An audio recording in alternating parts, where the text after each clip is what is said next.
tab to list my contacts. And all you have to do is just drop down this menu here, and you see that the index case is already listed for you. And then in this line, you just go ahead and enter all the contacts for that index case. So that is a pretty big change from the last line list that we were providing. And I just wanted to make sure that that was explicitly clear to everybody, because we design this in an effort to kind of try to keep you guys from having to type things in repetitively, and trying to make this as easy as possible and accommodate everybody's requests, which is quite difficult when you have so many schools you're trying to work with. And then also Maximus's requests as well. Another thing that I just wanted to speak to is that this line list should be used for bulk reporting. So if you have one case that you're reporting for the day, we really would rather you use the survey just to enter that one case, because what happens is that we wind up with many line lists, and then there's just one person in there. And so it would be a lot easier just to jump on the survey and enter that one person in, or those two people. And of course, if you have very limited information, it would be very easy to enter it into the survey rather than submit an entire line list with one person in it. So that's all I wanted to say. And I guess if anybody has any questions, I would be more than happy to try to answer them for you. Thank you.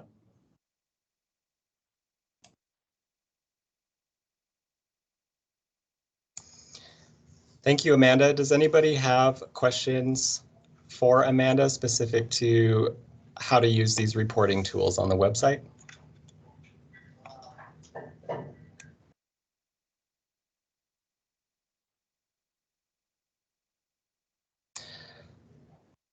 If questions do come up, or you're finding yourself having a challenge submitting those, please reach out to the school support email, and we'll be happy to offer some technical assistance. And yes, Kimberly, those are updated and ready to go as of a while ago, so definitely today. All right, I would like to introduce everybody to Raquel Goodrich. Thank you, Raquel, for joining us today. I'll let you take it away. Awesome. Thank you, Matt. I'm going to go ahead and share my screen just so that you have something to look at as I'm talking today.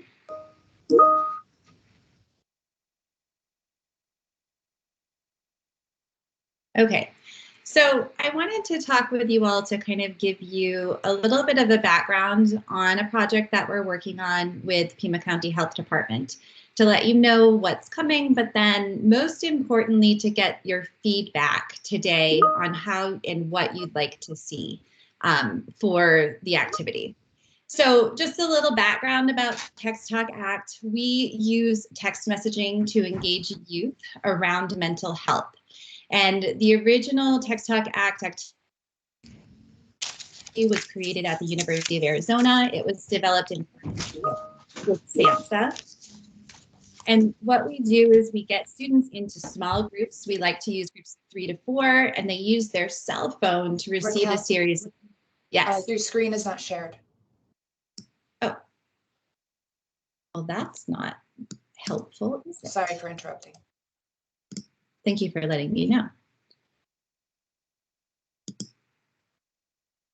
Here we go.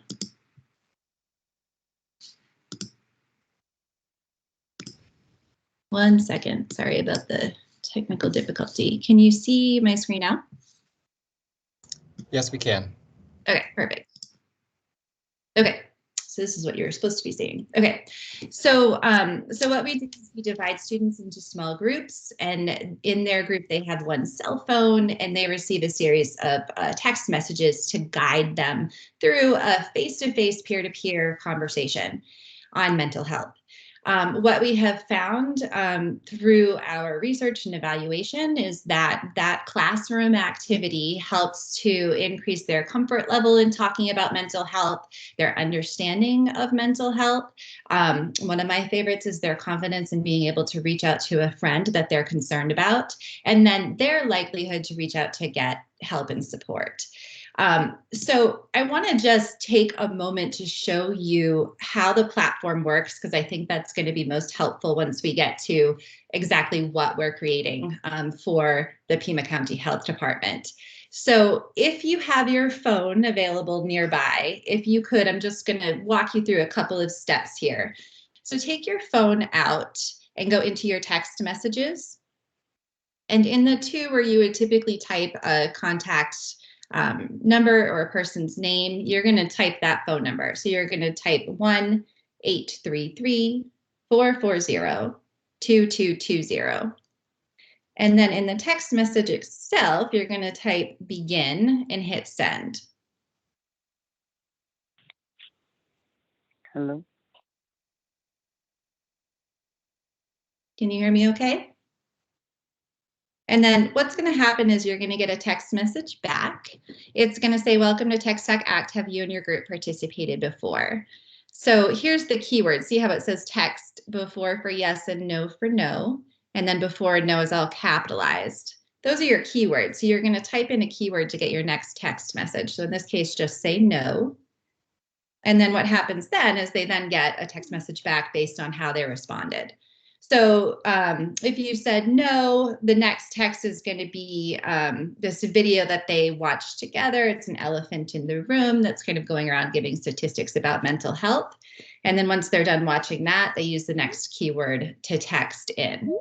I'm not going to keep going through it, but I just wanted to show you how the technology works so that you kind of understood that it's based off of pre-programmed text messages utilizing keywords.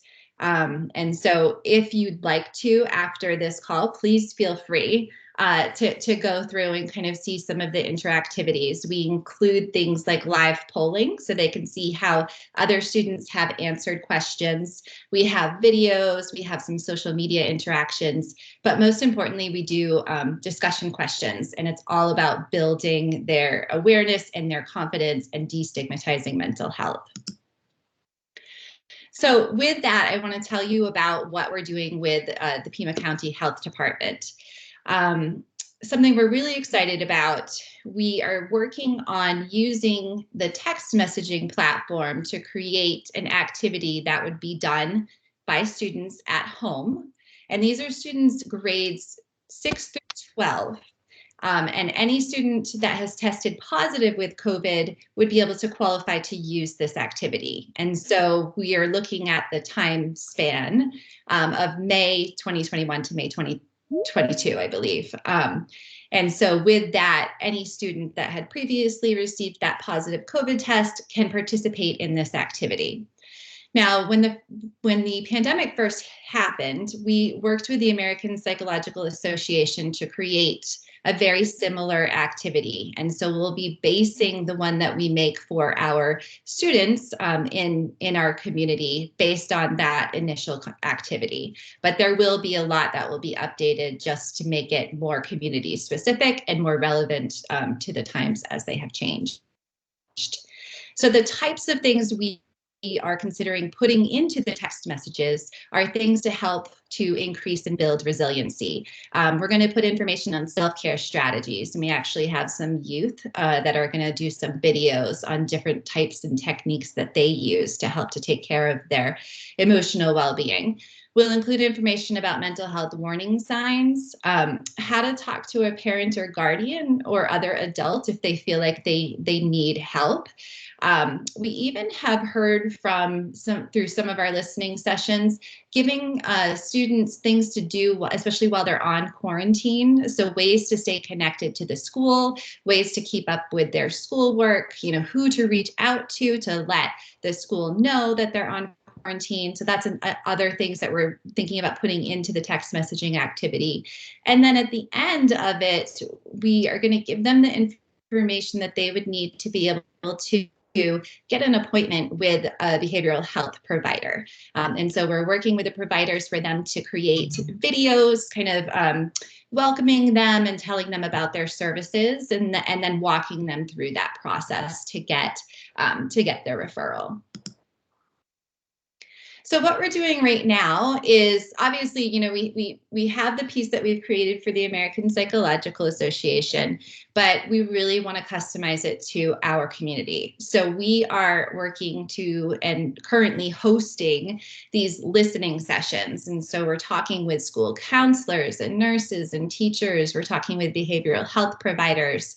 And we're talking, most importantly, with our youth. And we're asking them questions about what they're seeing, how the year is going, what they need for supports, what types of things would be helpful to put into the activity. And then I mentioned before that the youth are also creating videos. So they're going to be youth in our community that will be, you know, we'll have video links within this text messaging format.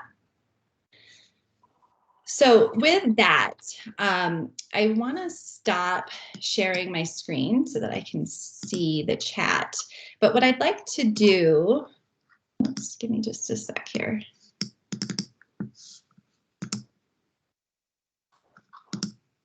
Sorry, I'm just not as familiar with Teams here. There we go. So what I'd like to do is hear from you all. And I think the chat, because there's so many people, so maybe the chat is the best way to do this. So I'd like to hear from you. And just the first question I have is, in your opinion, what information or skills do you think students need most to help them with their emotional well-being? So what types of things should go into this text messaging activity that you think would be most needed by students? And I see a question. Yes, this is for 6th to 12th graders. Correct. And if you have questions about the app too, let me stop there and go ahead and type in any questions that you might have about the project or the application. Okay, so I'm seeing healthy coping skills, definitely something we've been hearing from the school counselors. Dealing with social anxiety and returning to classrooms, how to handle anxiety. We did hear from the counselors, you know, it was tough because there wasn't the transition from being at home for, you know, for some of these students for a full year and then coming back has been a real struggle. So that's definitely something that we're looking at. It seems that a lot of the kids who are out for quarantine deal with anxiety regarding missed schoolwork. Yep, healthy peer communication, how to define, get help for online bullying. That's definitely another one that we heard. We've heard a lot about connection and their ability to connect with each other. It seems like there's a lot of reliance on cell phones and social media as their way to communicate versus this in person. And so, yeah, I'm seeing communication skills. This is fantastic. Thank you guys so much for providing all of this. Safe people they can talk to. One of the things when we worked with the youth at the American Psychological Association was that they said they needed was being able to know how to approach their parent or guardian about their mental health. And so we worked with them to develop a piece of the text messaging to help to include that. And I'm really looking forward to working with some of the youth here to make some videos on how to do it.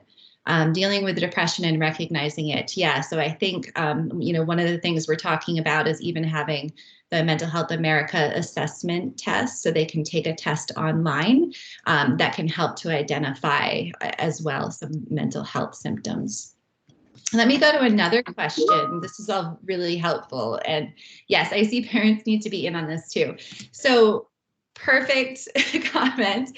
Absolutely, as a parent, agree. And so one of the things that we're going to be doing is obviously parents will get this information and we can invite them to utilize a portion of the text messages so that they can kind of see what this is before they give it to their student.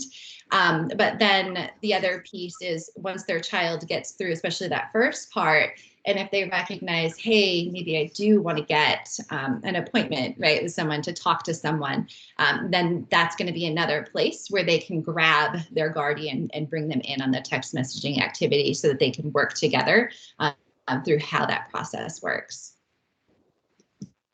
So my next question for you is, and feel free to keep adding stuff to the chat because I will definitely download all of this information.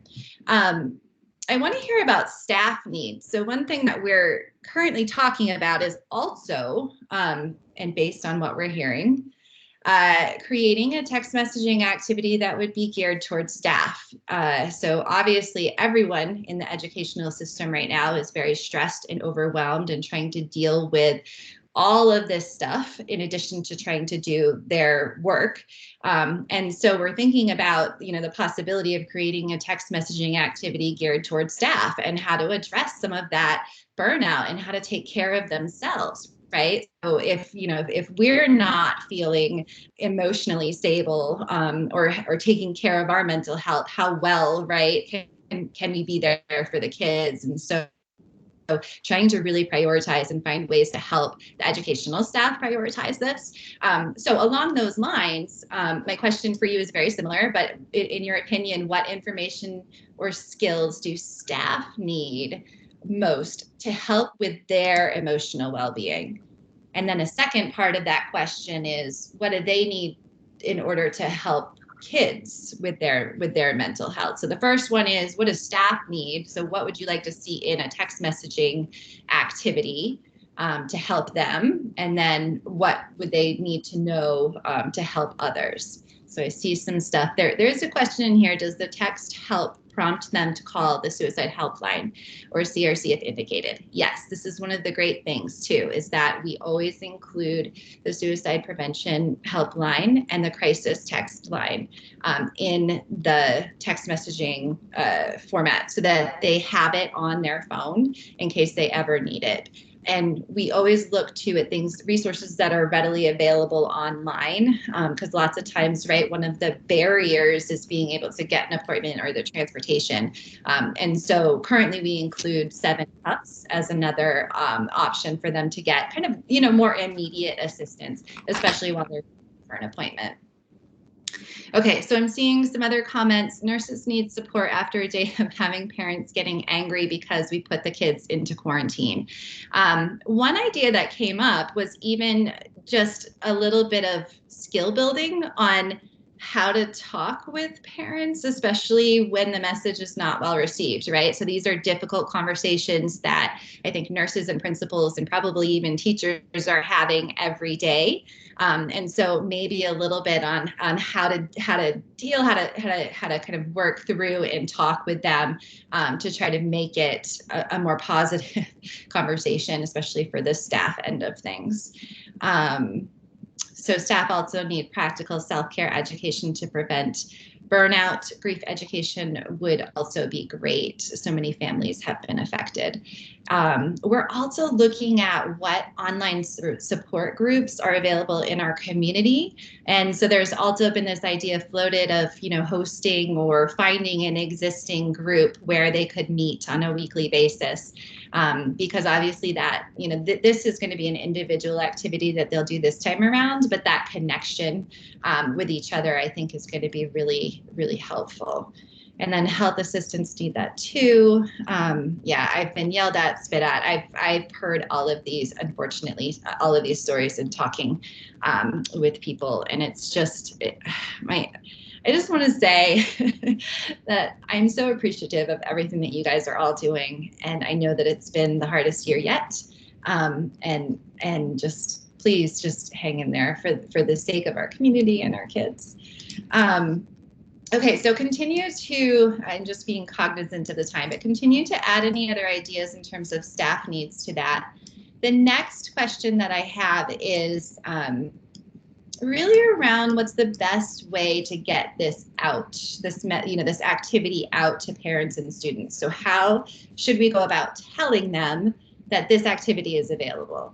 We have a couple of different options, I think, at Pima County's level, but I'm really interested in at the school level. Is there a certain mechanism to help to communicate this? So could we include a flyer in school newsletters? Would the nurses be interested in sharing this activity with students as they're making phone calls to parents? Is there a different mechanism that would make sense to kind of give this, again, this is giving parents and students a resource at a time when they've just been told, they have to quarantine for 10 days. So what would be a good way to share this activity with them?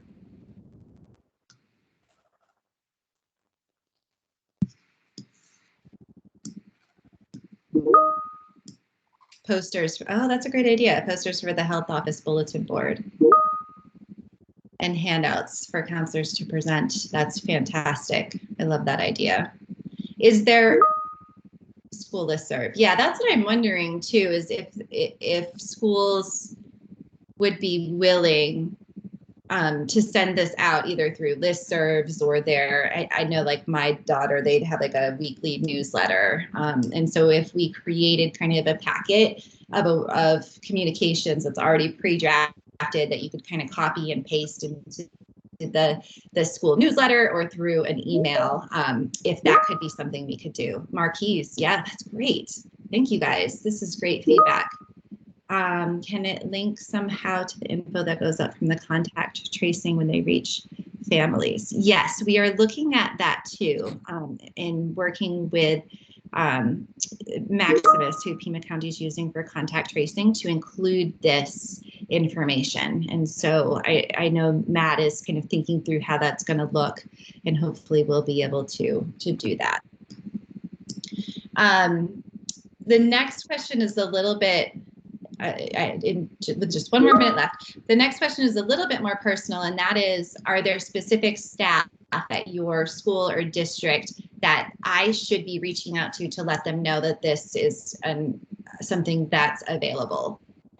And so you can put that either in the chat, or what I'm going to do is put my email in here for you to follow up with me, because I think the most important piece to this is making sure that we're communicating with the community and the schools. And so if there's anyone there that you would like to me to reach out to directly, we're definitely going to start doing those types of phone calls.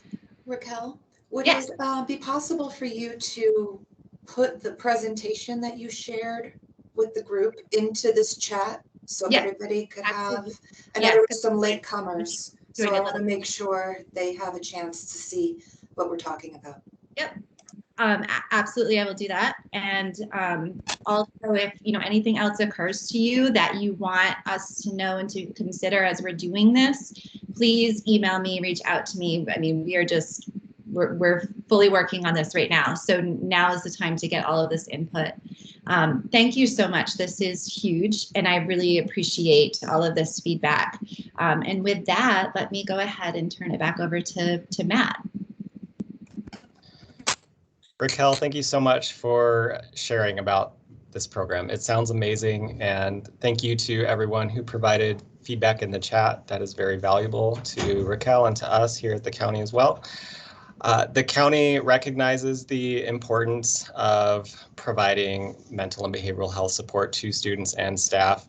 A behavioral health task force has been started. It's up and running. It's a coalition of behavioral health providers and schools to focus on this very type of thing, increasing access to services and smoothing out referrals and coordination and all of that. If any of you feel strongly about this topic and would like to join that task force, we are looking for more representation from our schools to join those monthly meetings, and our next meeting will be in January. If you're interested, go ahead and shoot an email to the school support at pima.gov email, and we'll make sure that you get added to that invite.